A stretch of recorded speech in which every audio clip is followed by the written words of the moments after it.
Up on the woods, right there goes Curry Woolbright, Tim West, and my buddy Jimmy Staffy's with us for the second time, and we are parked along the divide road at this, not exactly a trailhead, but if you go back there to the trailhead and take John Muir Trail out, it's 6.5 miles or something out to John Muir Overlook. But if you find this little cutoff, it kind of circles around mud holes on each side, and there's nothing but this post Chestnut Ridge, and it shows you it's a bicycle trail. It's less than 2 miles out to the overlook. You can walk this out real easily and back. So that's what we're gonna do, only we're gonna venture on down into No Business. Come along with us. Hope we find some stuff you'll enjoy. Thanks.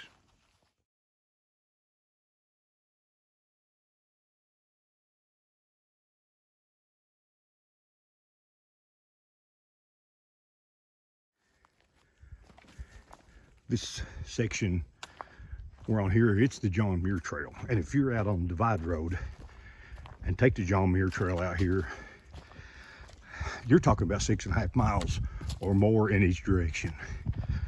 If you come on out the road toward Kentucky just a little bit and take the bicycle trail where I showed you started video, it's about 2 miles in each direction to the John Muir Overlook. And the old road we were started out on comes within 50 feet of the John Muir Trail in a couple of places. So if you keep your eye open, you can just walk right down the John Muir Trail and come on out here. And even if you don't, that old road, old bicycle trail, joins back with this up here in a few minutes. So, yeah, there's the old road we started out on, or the old bicycle trail. Meets with the hiking trail we just come up on. And the signs will tell you Chestnut Ridge Loop, the bicycle trail. And that says no business overlook, and it does overlook No Business, but I've always heard it called the John Muir Overlook. But anyway, doesn't matter what the name is. It's gorgeous, and we're gonna go see it.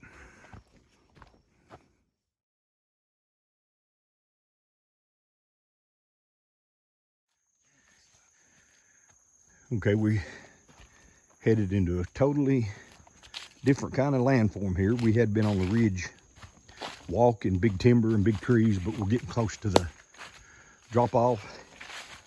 No Business Creek to the right, Tackett Creek off to the left, and I love this little section of ridge out through here. It's just completely different than anywhere else you'll see.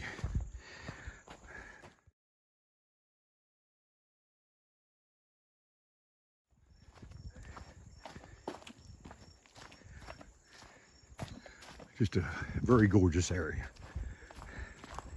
And straight off into No Business, straight off down to Tackett. Not a whole lot of ridge out here.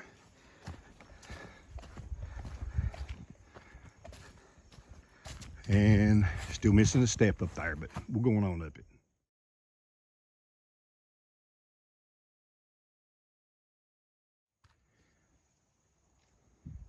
I hope that takes. I can't even see it on my camera, really, because of the way the sun's behind me. That is awesome, man.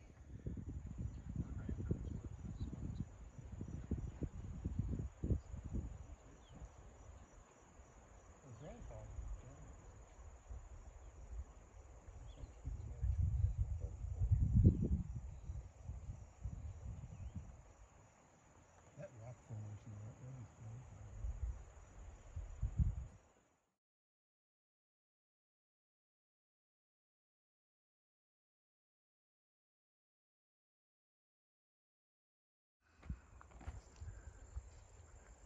Between the trees, you see a little brown spot. That's Rance Boyd homestead. The chimney's still standing. Man, that big rock up there, it's just, you have to see it to believe it. You need to be out here. These pictures or words can't do it justice, but we're gonna head on up the trail. Next stop down in No Business.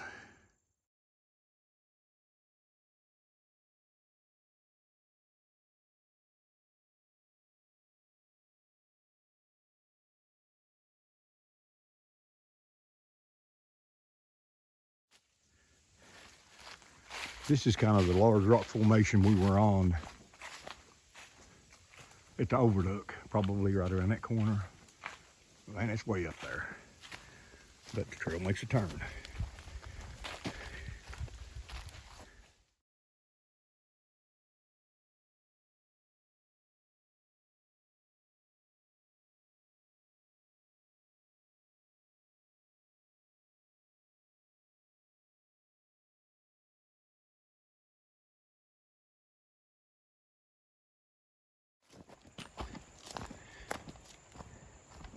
I can hear No Business Creek pretty loudly below us, so we're about off this mountain.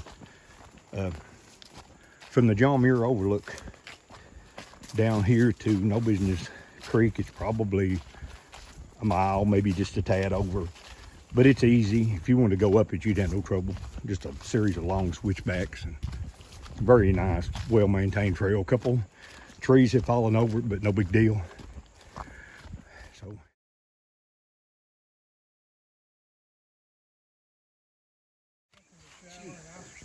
Yeah, that 8.8 is if you take the John Muir Sotoy trace around 1.3 John Muir Overlook, 2 miles or so back to the where we parked that bicycle trail. Is what you want to do. You come through it right there. Pretty cool.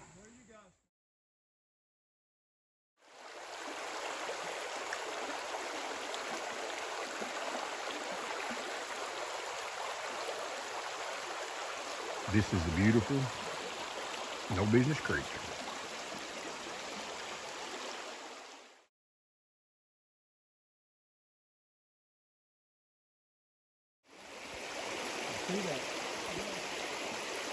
Yeah, that's Tackett Creek coming down. We just waded across it right here. And this is a confluence with No Business Creek. Very, very pretty little spot.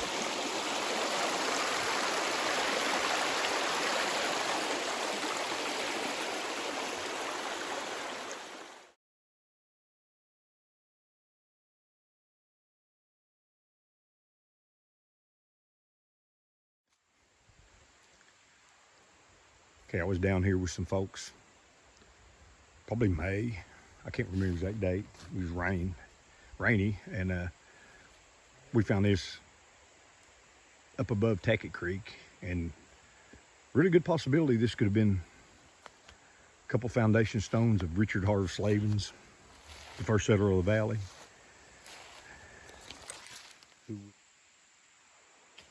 Yeah, we're gonna get on up the trail. I can't help but look at this every time I'm here because Richard Slaven was the first settler of the valley, and right here on the banks above Tackett Creek and its confluence with No Business Creek. And while there's no way really 100% knowing for sure that's what that was, it was definitely the cornerstones of something. Sure could have been his original cabin site. May never know for sure. And Jimmy Staffy caught this with his eye. Right up there is a little stone wall laid out. Pretty clearly a stone wall that may have bordered the road into that, what we think was the cabin on Tackett Creek, because it goes right around there to it. Who knows?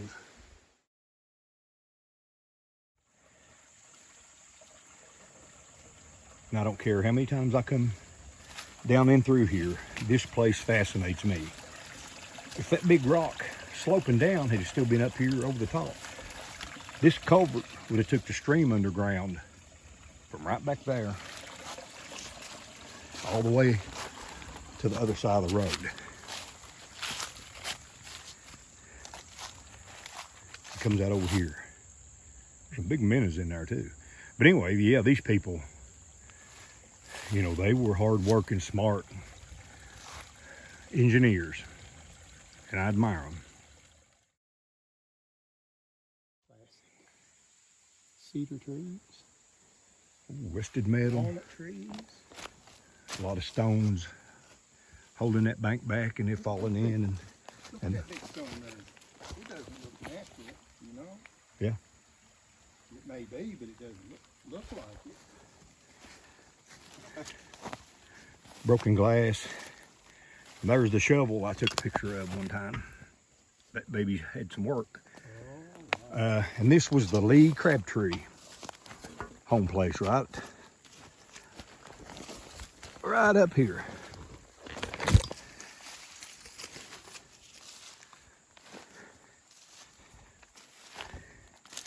Still some foundation stones. And a few things, and we'll go down the driveway, about the No Business Road. We're gonna move on.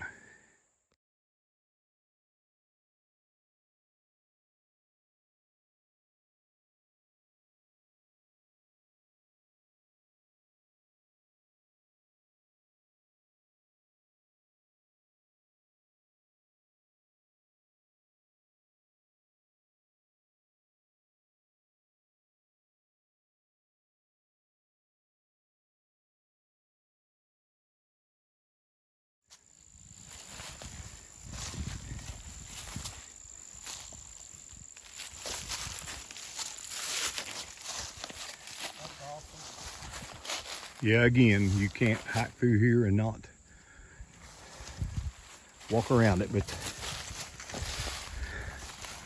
home place of Dewey Slaven, the last settler of the valley.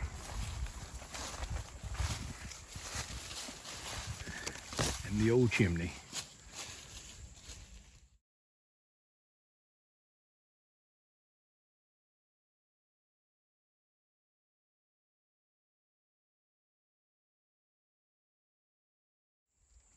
Yeah, that's part of the footprint of one of the buildings here. Can't hardly see it for all the weeds, but part of the old chimney here. Rest of it falling down, but this was Nimrod and Dewey Slaven's home site. A lot of rusted metal around. And in the spring, the daffodils are planted in here and are very pretty. But yeah, that looks like a part of another chimney. It does. Big square cut block of stone. More rusted metal. But we're gonna head on.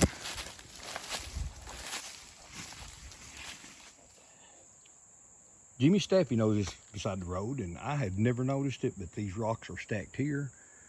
There's some big blocky square rocks there. And back there, rusted tin over there, stacked rocks right here and here, and even more rusted tin in there. There was something big here. It might have been Dewey and Nimrod's barn, but I thought it was on down there toward the bottom, old rusty bucket or something there. But there was definitely something here. I don't know. You see that?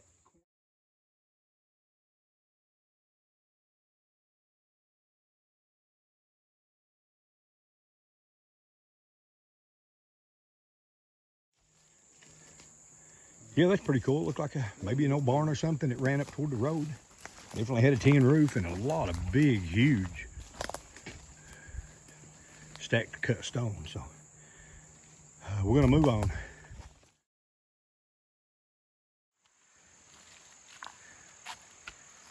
Been through here a bunch of times and just noticed that is a stacked stone wall, and the creek has got in behind it, but these people back in the day were trying to keep the creek out of their bottoms over there. How did they do that? All right, we've came up that way to these set of signs, and we're taking the John Muir Trail to the right, across No Business Creek, and up to Maude Crack, which is up in the top of that mountain there somewhere.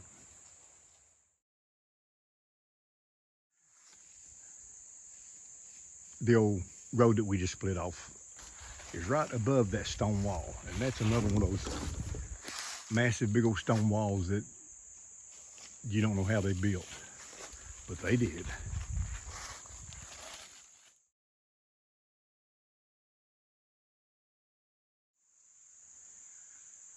Yeah, I've done this in another video of mine, and this was an old boarding house.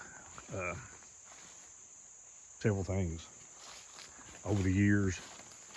But these three big stone slabs standing upward that supported the back of the house, you know, I mean, how did they cut those things off so flat and so even on top? And there's a fourth one laying down there. I don't know. These people down here amaze me. Anyway, we're going to head on up the mountain.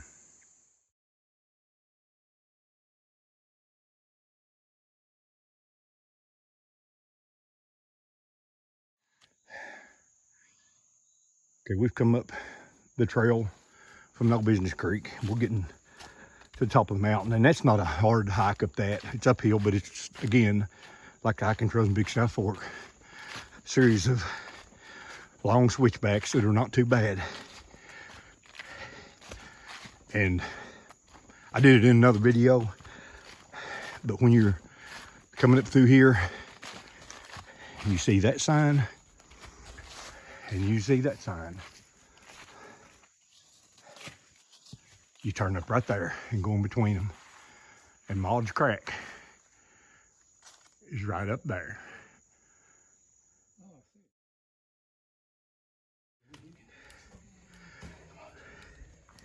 Okay, we've arrived at Maude's Crack.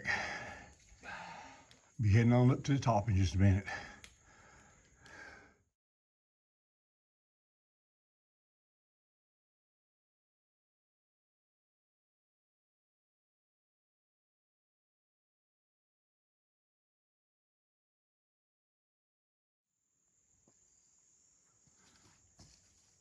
You're here on Maude's Crack Overlook, getting ready to head out. One more look, just kind of scan the horizon. Man, this is a beautiful overlook.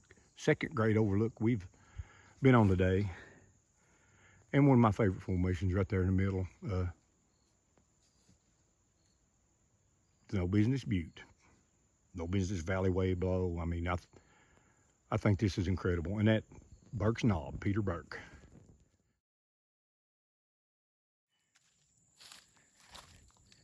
Yeah, just a little look down Maude's Crack. We didn't film any of it coming up, of course. But we're going to head back to Terry Cemetery in our vehicles and kind of end our day. Here we go.